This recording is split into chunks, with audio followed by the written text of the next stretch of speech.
48 hours back, in almost a surprise commentary, Prime Minister Narendra Modi doubled down on his pitch for UCC in the country. I am now joined by the Chief Minister of the only state in the country which has UCC and which has been living its life, its codes through the UCC for many decades now. Dr. Sawant, welcome to NDTV.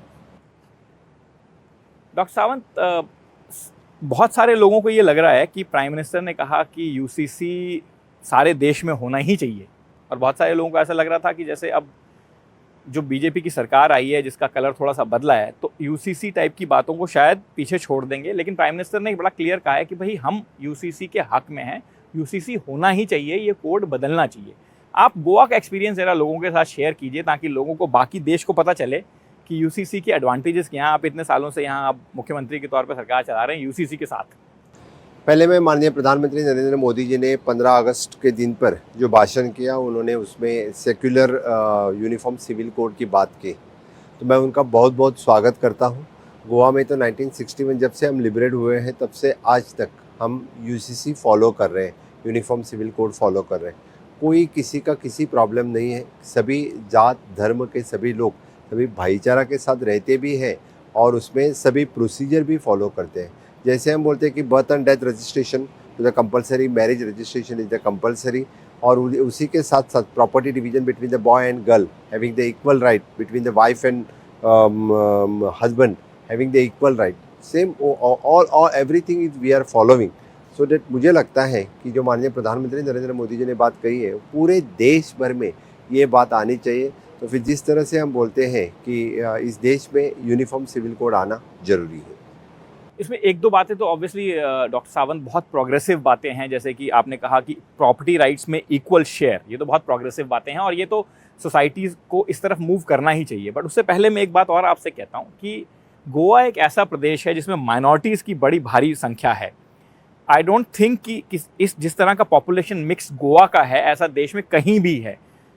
Very high Christian population, not only Muslim minority, but very high Christian population. Then a substantial Muslim minority and also obviously majority of Hindus.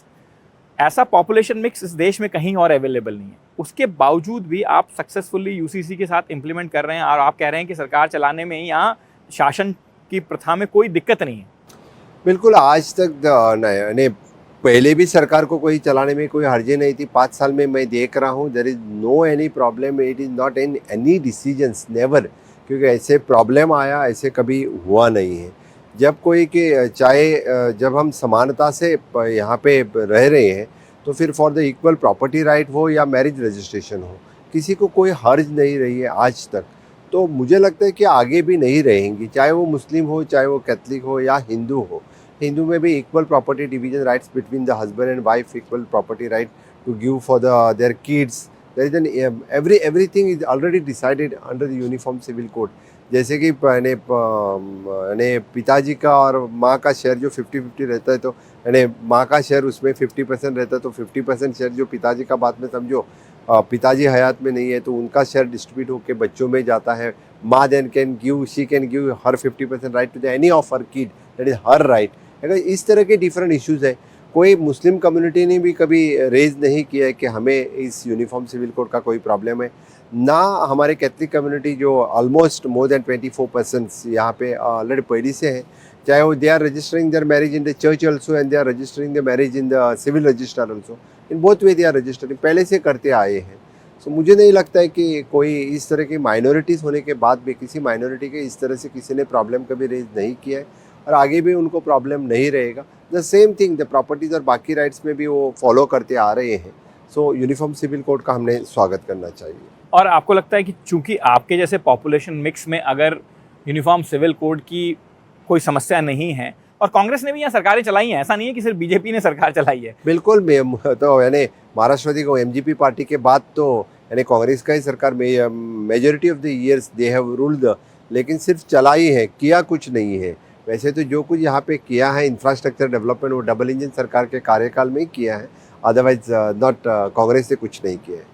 वो तो एक political point है doctor Sawant, उसमें मैं बाद में आता हूँ। पर मैं ये कह रहा था कि चूंकि कांग्रेस ने भी सरकारें चलाई हैं तो फिर बाकी देश में यूसीसी का इतना हवा बनाना, तो मतलब ऐसा है कि कहीं पॉलिटिक्स का पार्ट है? मुझे लगता है कि जो मैंने भारतीय जनता पार्टी का और एनडीए का जो एजेंडा था कि यूसीसी हम लेके आएंगे, तो माननीय मोदी जी ने पहले ही स्पीच में यानी इलेक्शन के बाद इस तरह से यूसीसी का स्वागत करना, यूसीसी की जिक्र करना, तो फिर यूसीसी इम्प्लीमेंटेशन की तरफ माननीय मोदी जी की सोच है।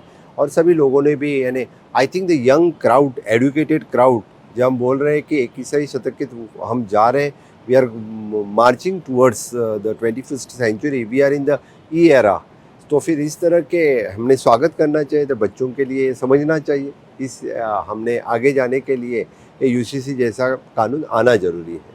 और इसमें ये आपने बहुत एक बात कही जो काफ़ी प्रोग्रेसिव है अपने आप में, और बहुत सारे लोग ये कहेंगे कि अनफॉर्चुनेट है कि बाकी देश में नहीं है, कि जो विमेन हैं उनके पास में भी उतना ही राइट है जितना कि मेन के पास में है, चाहे वो प्रॉपर्टी हो, चाहे वो बाकी किसी भी तरह के सिविल राइट्स हों। So that's quite a progressive thing, Dr. Sawant. I mean, nobody can disagree. Nobody actually should disagree with that in today's generation. 100% जब समानता की हम बात करते हैं तो फिर यानी male and female it should be the equal, then the property should be also the equal. तो फिर जब हम ये बात करते हैं तो बाकी पार्टी यानी जो अदर्स पार्टी है उनके लिए क्यों प्रॉब्लम हो सकता है, और प्रॉब्लम भी नहीं होना चाहिए। नहीं तो हम महिलाओं को समानता नहीं दे रहे, महिलाओं का खच्चीकरण कर रहे हैं। जो कोई यूसीसी को अपोज कर रहा है तो उनकी सोच तो फिर ऑर्थोडॉक्स सोच रहेगी, जो कि समानता न देने वाली सोच रहेगी, इस देश को आगे न लेके जाने वाली सोच रहेगी। क्योंकि जो प्रोग्रेसिव कंट्रीज़ है उसके बारे में हमने सोचा देखा, तो फिर this type of laws are following in the different nations. Doctor Sawant, एक और बात मैं आपसे पूछता हूँ, आपके पास मुख्यमंत्री के तौर पर बड़ा एक्सपीरियंस अवेलेबल है, अब बार बार आपके पड़ोस में दोनों बड़े स्टेट्स कर्नाटक और महाराष्ट्र में भी जाते आते रहते हैं। आपको क्या लगता है कि चलिए एक बात मान सकते हैं कि गोवा छोटा स्टेट है, यहाँ पे थोड़ा सा इन चीज़ों को मैनेज करना शायद आसान हो सकता है, but when you see states like Maharashtra और कर्नाटका और at the level of at the national politics level, now that you are a senior chief minister of BJP, do you think according to you it is feasible कि सारे देश में हम UCC ला सकते हैं, चला सकते हैं, और कोई बहुत बड़ी समस्या उससे होने वाली नहीं? मुझे लगता है, ऑनेस्ट ओपिनियन पूछता हूँ चीफ मिनिस्टर। नहीं, जैसे भारत देश बहुत बड़ा देश है, हमने देखा तो कन्याकुमारी से कश्मीर तक, और इस तरफ से यूपी यानी राजस्थान, मध्य प्रदेश, महाराष्ट्र जैसे बड़ी स्टेट में, यानी समझो केंद्र सरकार ने डिसीजन ले लिया है इस माननीय मोदी जी की सोच से, यानी जो यूनिफॉर्म सिविल कोड, तो फिर इम्प्लीमेंट करने में कोई हार्जी नहीं रहेगी। मुझे तो लगता है कि इम्प्लीमेंट करने के लिए बाकी लोगों ने स्वागत करना चाहिए। और जिस तरह से जब 21st सेंचुरी की ओर हम जा रहे हैं, तो फिर उन्होंने यानी उसको वेलकम करने के लिए यंग क्राउड के लिए कोई प्रॉब्लम नहीं रहेगा। इसीलिए जो यंग और एजुकेटेड क्राउड ने इसको वेलकम करना चाहिए और इम्प्लीमेंटेशन करने में कोई हार्ज नहीं रहेगी। सो डॉक्टर सावंत, एक और बात है कि जब डिस्क्रिमिनेशन की हम बात करते हैं या मिसोजिनी की बात करते हैं, ये जो हम क्राइम अगेंस्ट विमेन देख रहे हैं इस समय देश में, कलकत्ता में इतना कोहराम मचा हुआ है इस समय एक यंग डॉक्टर की डेथ के बाद में, तो कहीं ना कहीं वो सारी बातें जो हैं इस तरह के डिस्क्रिमिनेशन से भी जुड़ी होती हैं, because you are discriminating with the girl child, that कि मेल एयर को सारा राइट है और गर्ल चाइल्ड को राइट नहीं है। और ऐसी चीज़ों को जब हम प्रमोट करते हैं तो that do you think it promotes discrimination between the girl child and the male child, and something that UCC can actually address?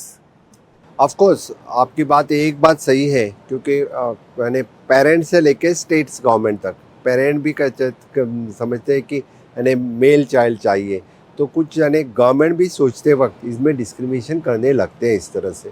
तो फिर मुझे लगता है कि जब समानता आएगी, इक्वल राइट आएगा, और तभी इस तरह के डिस्क्रिमिनेशन जब ओपनली इस बारे में डिस्कशंस होगा, उनके बीच में भी डिस्कशंस होगा, तो फिर then only this type of problem will solve. Otherwise there is an एक तरफ से यानी हम देखते हैं कि कुछ स्टेट्स में कुछ साल पहले यानी वुमन नंबर यानी लेडीज चाइल्ड का गर्ल चाइल्ड का नंबर बहुत ही ड्रॉप होते जा रहा था, which is the ratio it is almost 10:7, 7.5 तक गया था। और माननीय मोदी जी ने बेटी बचाओ बेटी पढ़ाओ ये लाने के बाद ही at least it comes to the 10:9.5 इस इक्वलिटी रेशियो पे पहुँचे हैं। नहीं तो this is an inequality which creates the more problem in the states always, that is there. That's why इस तरह के जो इंसिडेंसेस होते हैं यानी बाकी वुमन के ऊपर जो इंसिडेंसेस होते हैं, there is an because of this type of ratio, इसीलिए वो अनइक्वलिटी नहीं रहनी चाहिए। That should the ratio is also should be equal. इसीलिए तो यानी यूनिफॉर्म सिविल कोड लाना बहुत ज़रूरी है। And you think you know that outside Goa में तो यूसीसी से कांग्रेस सरकार चला लेती है, आउटसाइड जो उनका इतना ऑपोजिशन है कि भाई ये माइनॉरिटीज़ के राइट्स का हक ले लिया जाएगा या माइनॉरिटीज़ के साथ में this will be injustice to minorities, this is purely a political positioning और प्योरली पॉलिटिकल पोस्चरिंग। कौन माइनॉरिटीज तो गोवा में भी है, उनके हक उनके राइट्स गोवा में कांग्रेस सरकार चलाती वक्त भी न छीन के लिए। अभी भारतीय जनता पार्टी पहले 12-13 साल से सरकार में है, तो फिर उनके राइट्स हमने कभी नहीं लिए हैं। यूसीसी होने के बाद भी कांग्रेस ने भी नहीं लिए, मैं ये भी बात करता हूँ। तो फिर उनको बाकी स्टेट में ये प्रॉब्लम क्यों है? जब माइनॉरिटीज़ यहाँ यूसीसी अच्छी तरह से इम्प्लीमेंट कर सकते हैं, फॉलो कर सकते हैं, तो why not in the other states? So I think they are playing the politics on this issue. जो कोई इसके ऊपर बात करते हैं वो मुझे लगता है कि माइनॉरिटीज़ में भी समझ में लेना चाहिए। यानी माइनॉरिटीज़ में भी जो वुमेंस है, आई think they will also say that UCC should come, because वो उनके ऊपर भी कभी कभी मुझे लगता है कि इस तरह से अत्याचार होना ये अत्याचार ही रहेगा। क्योंकि जो प्रॉपर्टी रहती है वो कभी मेल कहेगा that is 100% property is mine, it is not you having the any right, this is not true. इसीलिए उसका भी राइट्स ऑफ 50% उसका राइट्स रहना ही चाहिए। ऑफकोर्स बाकी सभी चीज़ों में मैरिज रजिस्ट्रेशन 100% होना चाहिए। डाइवर्स होने के बाद तो उसके लिए उसको यानी क्लेम करने के अधिकार रहना चाहिए, दैट शुड बी द। कल बच्चा ने कोई डाइवर्स लेके गया, छोड़ के गया बच्चों, तो उसको उसने कैसे संभाल देगा? She should claim for the rights and UCC give this rights for the woman. Doctor साहब, एक और बात है जिसको लेकर के बड़ी कंटेंशन मची हुई है, खासकर बजट आने के बाद से, और वो ये बात है एक internship scheme government of India ने अनाउंस करी, अप्रेंटिसशिप स्कीम या इंटर्नशिप स्कीम, हम उसको कुछ भी बोल सकते हैं, but basically it is about employing youngsters in private corporate sector mainly. और उसको कांग्रेस ने कहा, लगातार उनका ये दावा है कि साहब वो हमारा आइडिया था, आप लोगों ने चुरा लिया है। अब मैं आपसे सवाल इसलिए पूछ रहा हूँ क्योंकि I am aware that at the level of the Goa government you have been running this scheme for some time, and probably it is your scheme, it's a Goan scheme that is now being implemented at the national level. आपकी बात सही है। मैं तो definitely ये कहूँगा क्योंकि this is a idea actually the portal using by the government of India only. मैं ये भी बात कहूँगा क्योंकि गवर्नमेंट ऑफ इंडिया माननीय मोदी जी केंद्र में आने के बाद पहली बार 2014 में स्किल डेवलपमेंट मिनिस्ट्री स्टार्ट की, और उन्होंने स्किल डेवलपमेंट में पोर्टल स्टार्ट किया which is an centralize registration on that portal. So that वही पोर्टल यूज़ करके हमने अप्रेंटिसशिप स्कीम गोवा में इम्प्लीमेंट कर दी। तो फिर in government in every department, in private sector in every department, everyone should join as a apprenticeship as internships, and for that purpose we have given there is a stipend for 10th standard, 12th standard, graduation. पहले क्या रहता था, सिर्फ ITI किया उनके लिए internship थी, engineering हुआ उनके लिए इंटर्नशिप या अप्रेंटिसशिप, या मेडिकल प्रोफेशनल हो गए उनके लिए इंटर्नशिप थी। तो ग्रेजुएट होने के बाद उनके लिए कोई इंटर्नशिप या अप्रेंटिसशिप स्कीम नहीं थी। तो फिर यानी ये स्कीम इम्प्लीमेंट करने के बाद हर एक ग्रेजुएट या हर एक 12th हर एक को अपॉर्चुनिटी मिली क्योंकि काम करने की, यानी किस तरह का काम रहता है, क्योंकि जो हम पढ़ते हैं उसका और काम से कोई व्यवहार या ताल्लुकात नहीं रहता है। To develop the work culture, तो उनमें वर्क कल्चर आना चाहिए। इसीलिए गवर्नमेंट ऑफ इंडिया के स्किल डेवलपमेंट के पोर्टल के थ्रू स्किलिंग, रीस्किलिंग, अपस्किलिंग, इसीलिए हमने apprenticeship cum internship scheme start की। और इस बार के बजट ने हमारी फाइनेंस मिनिस्टर निर्मला सीतारमन ने तो यानी डिक्लेयर कर दिए, इवन दो उन्होंने तो ऐड कर दिया कि CSR money also you can use for the bonus purpose. I am telling with the regular money whatever you are giving the stipend which is approximately the something 10,000 to 15 or 25,000, and also they can give the that for additional bonus। और पहली बार यानी government department में इस तरह से use करना पहले कोई नहीं लेता था, कोई कॉर्पोरेट्स या कोई कंपनीज, मैन्युफैक्चरिंग कंपनी उसको एम्प्लॉय करके लेते थे। गोवा गवर्नमेंट ने almost 50% of the strength of the each department, 15% of the strength हमने उनको अप्रेंटिसशिप बोल के ज्वाइन कर दिया। Last year more than approximately the 10,000 youth had joined in the government department. 10,000 in Goa in government department, and afterwards the more than approximately 7 to 8,000 they have joined in the private sectors. Means for example today we are in this big Taj, so that Taj also have absorbed so many people under the internship scheme. So that इससे क्या हुआ कि उनको जो काम उसको यानी लगता है कि I am the commerce graduate, I should know the accounting purpose, so they can giving the job of the accountant. तो फिर उसको काम सीखने का एक मौका मिला। जो हम बात करते हैं कि एजुकेशन के बाद तुरंत किसी को काम सीखने का मौका मिलता है तो वो अच्छी तरह से वो काम सीखता है, वर्क कल्चर डेवलप होता है, उससे भी काम पता चलता है. So automatically the private sectors they are absorbing them. Not only that, I will say the apprenticeship certificate which is they are getting for the 1 year, I have made compulsory for those people, those who wants the job in government sector, that 1 year experience of the apprenticeship or internship will be useful as a experience certificate. We have made already, हमने notification निकाला दिया है. Each and every job जो government में रहेगा, चाहे वो LDC हो चाहे वो MTS हो, इस जॉब के लिए हैंस फोर्थ यानी एक्सपीरियंस सर्टिफिकेट इज़ कंपलसरी. कोई फ्रेश पास आउट हुआ बच्चा डायरेक्टली जाकर गवर्नमेंट जॉब में नहीं लग सकता है, उसको एक्सपीरियंस रहना चाहिए. इसलिए गवर्नमेंट का काम भी अच्छा होगा और इस तरह के एक्सपीरियंस जो लेते हैं उसका फ़ायदा भी उसको उस डिपार्टमेंट में हो या प्राइवेट सेक्टर में हो, उनको प्राइवेट सेक्टर में उसका फ़ायदा हो जाएगा. डॉक्टर सावंत, आपने इस ताज की बात की तो इसी में देख भी लेते हैं, कई बच्चों को आपने यहाँ इंटर्नशिप करवाई. बट मुझे एक बात आपसे ये पूछनी है, इस इंटर्नशिप स्कीम को लेके या अप्रेंटिसशिप स्कीम को लेके काफ़ी सारे क्वेश्चंस हैं कि कैसे इम्प्लीमेंट होगी, किस तरीके से होगा, क्या इसमें समस्या आएगी या क्या इसको लोग मैनेज कर पाएंगे at a national level, at a national corporate and national government level. तो आपका एक्सपीरियंस यहाँ क्या कहता है? ये इस टाइप की बड़ी कंपनियाँ, ऑब्वियसली ताज जैसी कंपनी जो है इंडिया के टॉप कॉर्पोरेट्स में से आती है, इसमें भी आपने इन बच्चों को अकोमोडेट करवाया और आपके गवर्नमेंट क्या कहता है आपका experience? Can this scheme actually be successful? मैं तो बोलता हूँ लास्ट 1 साल से this Goa government actually working with the government of India के स्किल डेवलपमेंट पोर्टल के ऊपर ही काम कर रहे हैं. There is no any portal, no any app have developed by the government of Goa. मेरा तो बहुत ही अच्छा एक्सपीरियंस है. Those who wants to join for the internship, they want to registered on it, they are registering it directly automatically and we are absorbing them into the particular that department हो या private sector में हो. Automatically 1 साल ख़त्म होने के बाद उनको उनकी एक्सपीरियंस सर्टिफिकेट भी उसी पोर्टल से जनरेट होती है. सी डैट, यानी इसका कोई इतना यूज़ किसी ने नहीं किया था. इसीलिए मैंने बोला ये कांग्रेस की स्कीम नहीं, कांग्रेस के पास इतना दिमाग हो ही नहीं सकता है. इसीलिए वो एक पॉलिटिकल पॉइंट है. इसीलिए मैं बोल रहा हूँ क्योंकि उसकी एक्सपीरियंस सर्टिफिकेट भी उसी पोर्टल से जनरेट होती है और इस तरह से यानी गोवा स्टेट नेशनल मैंने गवर्नमेंट ऑफ इंडिया के डिपार्टमेंट से सब कुछ कर रहे हैं. तो for the government of India it is very easy. They can easily यानी to everywhere from everywhere they can registered it. They can means जिसको जहाँ जिस डिपार्टमेंट में डालना है या प्राइवेट सेक्टर में डालना है. यानी ये तो अभी ताज में है, ताज का डेवलप है. Taj directly they am pulling them from their portal, directly they are taking them from that portal and they are keeping in this hotel. After the completion of this experience certificate, ताज में तो मुझे लगता है कि not 15%, they are saying that you give us the 25%. 25% internships we are ready to keep in our hotels. और even though उन्होंने तो एक नई स्कीम भी वहाँ पे लॉन्च की, जो 3 साल कंप्लीट करेंगे तो उनको तो वो परमानेंट जॉब उनके होटल में ही दे रहे हैं. तो ताज जैसे प्रॉपर होटल या बाकी कॉर्पोरेट्स जो हैं उस तरह की स्कीम और भी लॉन्च नहीं समझो उन्होंने भी लॉन्च किया. They are keeping continuously for 3 years और directly giving the permanent job. This is a good opportunity for the youth those who have joined this type of the corporates. And doctor Sawant, ये बड़ी interesting बात है कि इतने बड़े corporate में इतने लार्ज नंबर में ये चैलेंज है.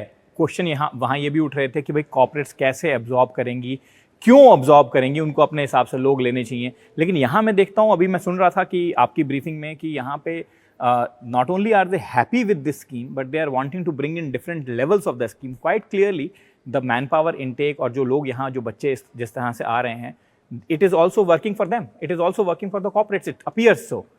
कॉर्पोरेट के लिए तो ये बहुत ही इजी है, ये बहुत ही अच्छा है. जो पोर्टल पे रजिस्टर्ड करते हैं डिफरेंट टाइप्स ऑफ क्वालिफिकेशंस जो यहाँ पे रजिस्टर्ड करते हैं वो उनको दिखते हैं. तो फिर जिसको चूज़ करना है वो उसी पोर्टल से वो चूज़ करते हैं. समझो कोई उनको कॉमर्स ग्रेजुएट चाहिए, कोई होटल मैनेजमेंट वाला चाहिए, कोई फूड एंड बेवरेजेस वाला चाहिए, तो फिर they can choose easily for them. It is इसीलिए उनको पूरा इंटरव्यू लेके सिलेक्ट करना ये झंझट ही नहीं है. तो वो उसी से उनको चूज़ करके लेते हैं. दे directly select and they can directly absorb.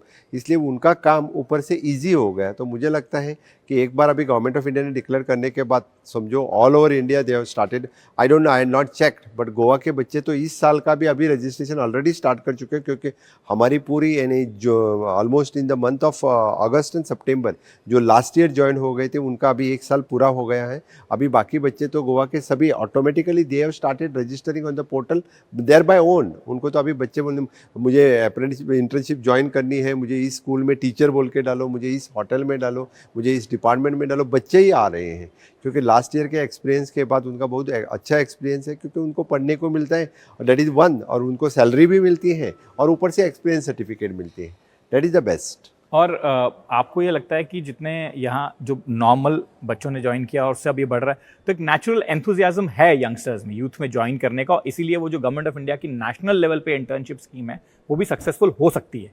100% हो सकती है। मेरा तो इससे ऐड ऑन ये करना चाहिए कि गवर्नमेंट ऑफ इंडिया ने भी एक्सपीरियंस कंपलसरी करना चाहिए, और उसको जो जो जॉब में, चाहे एमटीएस या लोअर क्लास के जॉब भी जो गवर्नमेंट में रहते हैं, इनके लिए समझो एक्सपीरियंस कंपलसरी किया और इंटर्नशिप की सर्टिफिकेट एक्सपीरियंस के तौर पर कंपलसरी की, तो automatically maximum people will directly join और सक्सेसफुल 100% हो जाएगी। एंड डॉक्टर साहब मुझे एक बात बताइए कि ये जो इंटर्नशिप स्कीम आपकी है, आपने यहाँ इम्प्लीमेंट करी, और उसकी जो फाइनेंशियल पेमेंट है, क्या is there a demand that the financial pay out that is going out is low? Because one of the criticism of the scheme was also this that while you are paying but that payment is very low. मुझे एक बात बताओ, कोई graduate होने के बाद घर पे बैठ के इतना पेमेंट मिल सकता है क्या? उसको डायरेक्टली जॉब मिल सकता है क्या? Without experience, without knowing the knowledge, anyone can. For the fresh graduate, commerce graduate, we are paying approximately the 14 to 15,000। तो फिर उसको घर बैठ के और एक्सपीरियंस के लिए भी इतना पैसा कोई नहीं देगा, तो फिर for the 1 year for the experience purpose they are giving approximately the 15,000। It is a good, I think इतने कम कोई नहीं, मैंने इतने minimum amount they are we are paying, and all corporates तो इससे भी ज़्यादा पे कर रहे हैं। कुछ अच्छे कॉर्पोरेट्स हो, मैंने we are just is the minimum 15,000, but उसको ज़्यादा मिलते हैं, और this is a learning process for them too, यानी वो अच्छा एक्सपीरियंस ले सकते हैं, लर्न कर सकते हैं। तो फिर इसके लिए मुझे लगता है कि इस तरह के बच्चों ने यानी पूरे ज्वाइन करना उचित रहेगा। एंड ऑब्वियसली जैसे जैसे टाइम बदले, जैसे जैसे टाइम बढ़े, तो the pay out of the scheme can also be increase. Your government will also consider कि आज 15 दे रहे हैं तो कल हम उसको बढ़ाकर 18, या कॉर्पोरेट्स में जैसे डिमांड अपस्किल आए तो फिर they can always obviously think of paying more. Corporate के लिए तो फाइनेंस मिनिस्टर ने और एक डिक्लेयर किया है, उनका CSR मनी जो है, CSR money they can use for this scheme and they can give yearly bonus for them. Automatically उनका CSR पैसे जो 2% ऑफ द CSR फंड वो किसी CSR एक्टिविटी पे स्पेंड कर रहे थे, so automatically they can use this मैंने 2% ऑफ द मनी ऑन दर, जो कोई वहाँ पे इंटर्नशिप कर रहे हैं उनके ऊपर यूज़ कर सकते हैं, उनके ट्रेनिंग के ऊपर सकते हैं, डायरेक्टली उनको साल का 1 ईयर बोनस बोल के दे सकते हैं। That is a good for the corporates also. So आपको क्या लगता है कि कांग्रेस का ये कहना कि हमारा आइडिया चुरा लिया, वो तो चलिए पॉलिटिक्स है, बट इन ओवरऑल कांग्रेस का कहना ये है, समझो तो वो कौन सी स्टेट में वो कर रहे थे, कहाँ पे इम्प्लीमेंट कर रहे थे, तो ये तो पहले कांग्रेस बताओ। मुझे तो लगता है कि सबसे पहले अच्छी तरह से इम्प्लीमेंट मैंने किया। मैंने ऊपर से स्किल डेवलपमेंट मिनिस्ट्री को भी लिखा, even though I have written to the prime minister for इस स्कीम के बारे में। जब से मैंने स्टार्ट किया तभी बताया, ऑनरेबल प्राइम मिनिस्टर ने मुझे इतना तक बताया, क्योंकि उनका रिव्यू लेना, हर मंथ रिव्यू लेना ये ज़रूरी है, और उनको यानी इस तरह से एक्सपीरियंस सर्टिफिकेट देना ये ज़रूरी है, तो फिर वो कंटिन्यूसली काम सीखे, ये उनका कहना था, ये उनका सच था। Feedback from the prime minister that Yes, yeah. So Prime Minister gave these, Of course, I had given the update and I had written to the Prime Minister also regarding and this. he gave these two feedbacks Of that course, you need yes, to review it every month. Yeah. He is actually very passionate about Yes, reviewing. yes. माननीय प्रधानमंत्री नरेंद्र मोदी जी हमेशा के लिए जब हम नई बात करते हैं तो ऑलवेज अप्रिशिएट भी करते हैं, और उसके बारे में समझ में उसने क्या एग्जैक्टली किया। फॉर एग्जांपल द स्वयंपूर्ण गोवा प्रोग्राम जब PM से कहा था, तो तुरंत PM ने कहा कि virtually I have the 1-to-1 talk with your all the स्वयंपूर्ण मित्रास पंच एंड एवरीवन। तो फिर ऑनरेबल प्राइम मिनिस्टर ने 2 बार वर्चुअली गोवा के सभी लोगों के और स्वयंपूर्ण मित्र और पंचायत से 2 बार बात की है। दिल्ली से उन्होंने वर्चुअली बात की और यहाँ पे सभी लोगों ने सुना, ये भी तो उनकी बहुत बड़ी बात है। यानी 1.5 hour ही had given virtually for this programme. And in terms of internship scheme, Dr. Sawant, do you think that जो इस देश में अभी जॉब्स का एक क्राइसिस है, जिसको जो वेरियसली लोगों ने कहा है, न्यूट्रल एक्सपर्ट्स ने भी कहा है कि जॉब जनरेट करने की बहुत लेवल पे ज़रूरत है हमारे को आने वाले टाइम में, हम सबको दिखाई भी देता है, उसमें कोई बहुत डिस्प्यूट वाली बात नहीं है। तो आपको लगता है कि ये एक आंसर जो गवर्नमेंट ने ढूंढा है ये काफ़ी हद तक उसको टैकल कर सकता है ऐसे लेवल पे जहाँ पे एक्चुअली जॉब्स की ज़रूरत है? आपकी बात सही है, जैसे कि नई टेक्नोलॉजी जब आती है तब पहले कुछ जॉब कम हो जाते हैं, लेकिन इससे क्या होता है, क्योंकि इस इंटर्नशिप स्कीम से लोगों को एक्सपीरियंस मिलता है और एक्सपीरियंस के कारण यानी बच्चे अच्छी तरह से काम कर सकेंगे, जो न्यू टेक्नोलॉजी एडॉप्ट कर सकेंगे। यहाँ पे समझो अभी अब वी आर इन द ताज के जैसे इस प्रॉपर्टी में काम किया तो ऑटोमेटिकली यहाँ करने के लिए किस तरह का एनवायरनमेंट चाहिए, किस तरह का वर्क कल्चर चाहिए, वो उसी में पढ़े तो उनको भी ज़्यादा देर नहीं लगेगी, क्योंकि उनको पढ़ने में सिखाने में नई चीज़ तो वो तुरंत उसके बाद में दे कैन एब्जॉर्ब। तो फिर इस तरह से यानी रेडी वर्क फोर्स जिसको हम बोलते हैं, that is the ready work force by this internship scheme में हो जाएगा। इसलिए मैन पावर रेडी करने का काम हम जो बोल रहे हैं स्किलिंग, रीस्किलिंग और अपस्किलिंग, वो तीनों बात इस स्कीम से हो रही है और skilled man power in every sector ये हो सकती है। Dr. Sawant, as always, taking time out and speaking on two very contentious and pertinent issues at this moment. Thank you very much. Thanks for joining NDTV. Thank you, Nikunj. Thanks. Yeah.